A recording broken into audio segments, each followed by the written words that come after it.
Bonjour, aujourd'hui nous sommes avec Raphaël et Michel, gardiens de déchetterie pour Biévrest. Bonjour. Bonjour. Depuis combien de temps fais-tu ce métier? Je fais ce métier depuis 8 ans.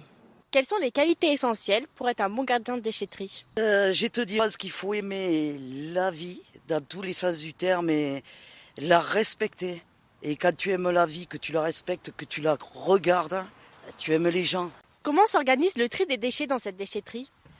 Simplement, on a des bennes encombrants, compacteurs pour le carton, on a les piles, l'huile de friture, les produits dangereux, voilà, il y a des bennes, il y a des endroits, il y a des affiches. Et puis c'est le petit gardien qui titi. Alors, le tri s'organise de manière à faire en sorte que quand le chauffeur arrive, il n'ait aucun problème, que les bennes soient propres, qu'il n'y ait rien qui dépasse, que le tri soit fait de manière optimale. Et le soir, donc nous on a une feuille à remplir, on remplit notre feuille et on envoie par SMS à nos chauffeurs qui eux après font l'enlèvement le lendemain. Quelles sont les erreurs les plus fréquentes faites par les usagers? Les plus fréquentes au niveau de tout ce qui est emballage alimentaire. Les gens confondent souvent avec le plastique qui lui malheureusement n'est pas recyclé, d'où l'intérêt de bien mettre tout ce qui est emballage alimentaire dans les points d'apport volontaire. Avez-vous déjà trouvé des objets insolites ou de valeur parmi les déchets? Objets insolites, oui, on en a eu quelques-uns. Moi, en ce qui me concerne, sur mon site, j'ai eu des munitions de tout calibre, un peu de tout. J'ai eu grenades fumigènes, et puis voilà. Mais c'est arrivé plusieurs fois. De valeur, si c'est valeur monnayable, non. Ouais, il y a des gens qui jettent des papiers, des photos, valeur sentimentale, on va dire.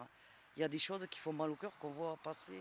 Et puis en fait, quand la vie est finie, ils se débarrassent, voilà. Avez-vous suivi une formation spécifique pour exercer ce métier? Oui, nous avons régulièrement des formations, principalement sur tout ce qui est produits chimiques, matières dangereuses. Formation au secourisme, formation électrique pour non-électriciens, formation incendie extincteur. Avez-vous des conseils pour les gens qui viennent en déchetterie pour la première fois? Oui, le premier conseil que je peux donner à toute personne nouvelle sur le site, c'est de consulter le gardien qui apportera toutes les bonnes réponses et puis qui aidera au maximum la nouvelle personne à l'orienter dans son tri. Quel message voulez-vous faire passer aux citoyens sur le tri des déchets? Soyez responsables, allez visiter Penol déjà pour les ordures ménagères et puis les encombrants.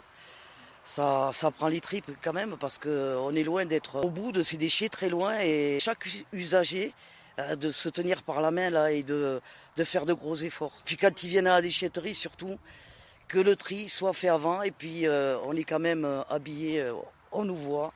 Et on est là pour ça, bien au contraire. Tout simple, ne pas hésiter à consulter le gérant du site pour avoir toutes les bonnes informations, faire un tri de qualité pour laisser une planète au plus propre possible pour l'avenir des jeunes qui arrivent tout simplement.